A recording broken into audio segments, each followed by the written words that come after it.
Est-ce qu'il vous arrive parfois de poser une question sur un forum ou un serveur Discord et de ne pas avoir de réponse? Est-ce qu'il vous arrive d'avoir peur d'aller poser des questions à vos collègues? Si vous êtes dans l'une ou l'autre de ces situations, c'est probablement parce que vous vous y prenez mal. Ça fait 5 ans que je fais des formations en ligne et autant d'années que je réponds à des questions d'étudiants tous les jours. On est également plusieurs centaines à discuter tous les jours sur le serveur Discord de Docstring. Et vous allez voir que si on répond à certaines personnes et pas à d'autres, cela n'a rien à voir avec le hasard. Dans cette vidéo, on va donc voir les erreurs à ne pas faire quand vous posez une question sur une communauté en ligne. On va voir également comment mettre toutes les chances de votre côté pour obtenir la meilleure réponse possible à votre question. Et finalement, on va voir les erreurs à éviter et comment faire pour ne pas énerver les membres d'une communauté ou vos collègues de travail.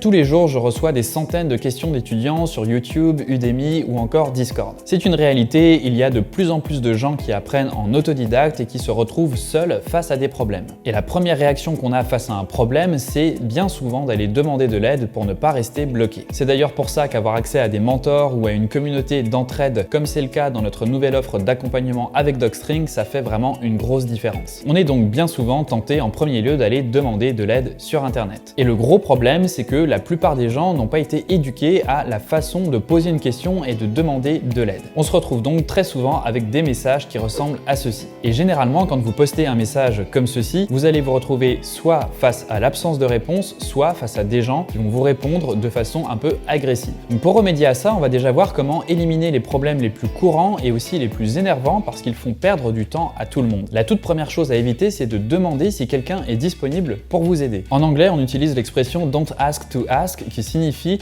ne demandez pas pour demander. Il existe même un site en anglais dont le nom de domaine est exactement cette formule don'tasktoask.com. C'est vous dire à quel point c'est un problème récurrent et clairement identifié. Si vous venez sur un forum d'entraide pour demander si quelqu'un peut vous aider, c'est un peu comme si vous alliez chez le garagiste pour demander si quelqu'un peut réparer votre voiture. Bien sûr, ils sont là pour ça. Sur un forum d'entraide, on est là pour vous aider. Donc c'est logique qu'il y a quelqu'un pour vous aider. Et s'il ne vous répond pas tout de suite, c'est juste qu'il n'a pas encore vu votre question. D'ailleurs, si vous avez des idées d'analogie un peu meilleures que celle du garagiste, n'hésitez pas à m'en faire part dans les commentaires, ça m'intéresse. Dans le même genre, il y a ce qu'on appelle le No Hello. Là encore, il y a un site web qui existe spécifiquement pour ce problème. Dans ce cas-ci, on peut louer l'intention de rester poli. Malheureusement, là encore, vous faites perdre du temps à tout le monde. Sur un forum d'entraide, on est là pour répondre à vos questions, pas pour savoir comment vous allez ou quel temps il fait. Ça peut paraître anodin, mais quand on met déjà ces deux problèmes bout à bout, on se retrouve des fois avec des fils de discussion qui contiennent que des formules des politesses et des gens qui demandent s'il y a quelqu'un pour les aider. C'est vraiment superflu, donc ne perdez pas de temps, ne faites pas perdre de temps aux autres, posez vos questions, allez droit au but. Donc maintenant qu'on est enfin arrivé au moment où vous posez votre question, on voit généralement un autre problème qui se manifeste, l'absence d'information ou de contexte pour qu'on puisse vous aider. Vous n'imaginez même pas le nombre d'appels à l'aide que j'ai du style « Bonjour, j'ai un problème avec mon script, bonjour, ça ne fonctionne pas, bonjour, ça ne marche pas ». Avec uniquement ça comme message, on ne peut absolument rien faire. Donc la première chose qu'on va vous demander, c'est plus d'informations et là encore, tout le monde perd du temps. En informatique, on ne peut pas être omniscient, on n'a pas accès à votre ordinateur ou à votre code. Je vais reprendre mon analogie avec le garagiste. Quand vous amenez votre voiture chez un garagiste, vous n'avez pas besoin de lui expliquer tout ce que vous avez fait. Vous lui apportez votre voiture, donc il peut directement aller mettre les mains sous le capot et vérifier ce qui ne fonctionne pas et pourquoi la voiture ne veut pas avancer. En informatique et dans d'autres domaines du style, ce n'est pas le cas. On n'a pas accès à votre ordinateur. Il faut donc que vous nous donniez des informations et du contexte. Envoyez-nous des captures d'écran, votre code, une explication du problème, l'erreur elle-même, tout ce qui peut nous permettre de comprendre d'où peut venir le problème et le contexte d'exécution de votre code. Il ne faut vraiment pas avoir peur de donner trop d'informations. Il vaut mieux en avoir trop que pas assez et nous après on fera le tri dans ce qui est utile et ce qui ne l'est pas. C'est d'ailleurs bien souvent pour cette raison que je demande à mes étudiants une capture d'écran. Avec une capture d'écran, il y a énormément d'informations qu'on peut avoir avec une seule image. Vous le savez, on le dit bien souvent, une image ça vaut 1000 mots et c'est le cas ici. On peut savoir quel est le contexte d'exécution, quel système d'exploitation vous utilisez, est-ce que vous utilisez VS Code, PyCharm, on peut voir le message d'erreur, on peut voir tout ce qui est autour du message d'erreur. Bref, énormément d'informations dans une capture d'écran qui peuvent parfois suffire à résumer le problème que vous rencontrez. Donc donnez-nous des informations et du contexte. L'autre problème qu'on rencontre, c'est le problème qu'on appelle XY.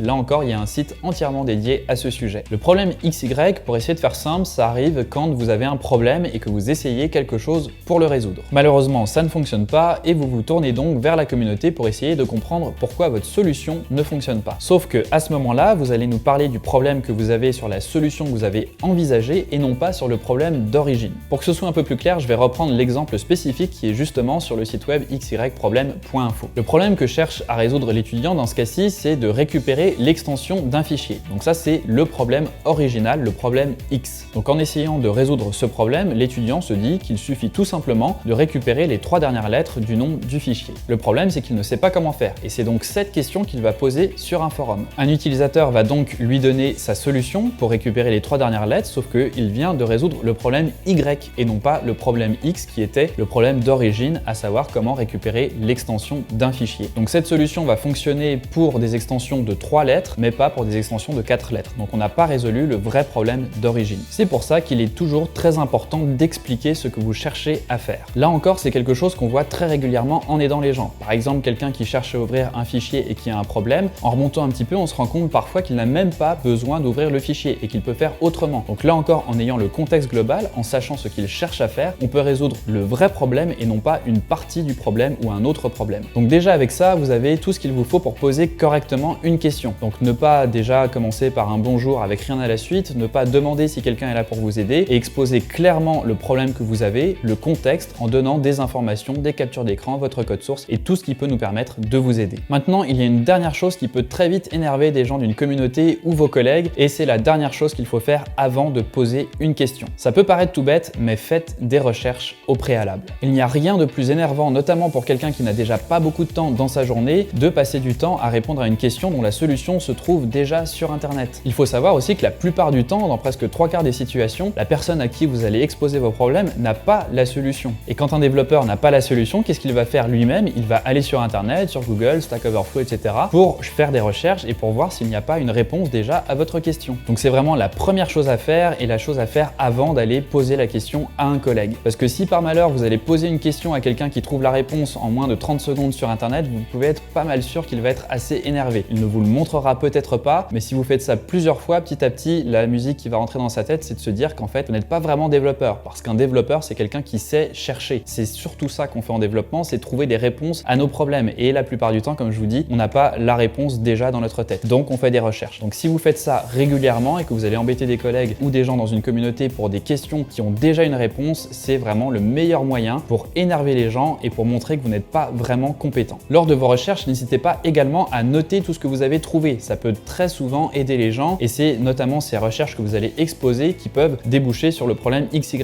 En expliquant les recherches que vous avez faites, généralement, on se rend compte que vous partez dans la mauvaise direction ou que la solution que vous cherchez, en fait, n'est pas la solution au vrai problème que vous avez, mais à un problème sous-jacent. On en revient donc au contexte. En ayant le contexte et en sachant ce que vous cherchez vraiment à faire, on aura toutes les clés en main pour vraiment répondre à votre question. Voilà, donc avec tout ça, vous devriez avoir toutes les clés en main pour poser correctement vos questions dans une communauté ou à vos collègues. Il ne faut vraiment pas avoir peur d'en faire trop. Mettez toutes les informations possibles et ça fera gagner du temps à tout le monde. Si vous ne le faites pas, la seule chose que ça va faire, c'est qu'on va nous-mêmes vous demander des informations supplémentaires. Et c'est là vraiment que tout le monde perd du temps. Plutôt que de faire un échange comme ça où on va aller chercher ces informations, donnez-les nous, donnez toutes les informations que vous avez dès le départ avec le contexte et nous, après, on fera le tri dans ce qui est important et ce qui ne l'est pas. Si jamais vous connaissez d'autres problèmes que vous voyez en aidant des gens, n'hésitez pas à les poster en commentaire, ça m'intéresse pour peut-être faire une deuxième édition de cette vidéo. Si vous êtes étudiant, autodidacte en reconversion et que vous apprenez tout seul de votre côté, n'hésitez pas également à aller voir mes autres vidéos, notamment celle-ci dans laquelle j'explique comment apprendre un langage de programmation rapidement et cette autre vidéo dans laquelle je vous explique pourquoi vous allez de toute façon, quoi que vous fassiez, perdre à un moment la motivation pour coder. Comme d'habitude, si vous avez aimé ce genre de vidéo, n'hésitez pas à mettre un pouce bleu, ça aide beaucoup, à mettre un commentaire aussi pour me dire ce que vous avez pensé de cette vidéo et bien sûr à vous abonner à la chaîne et activer la petite cloche, c'est très important, ça fait toute la différence. Donc merci de faire ça si vous voulez supporter la chaîne. Également, si tu connais des gens ou des communautés qui pourraient bénéficier de ces conseils, eh bien n'hésite pas à leur partager cette vidéo. Ciao!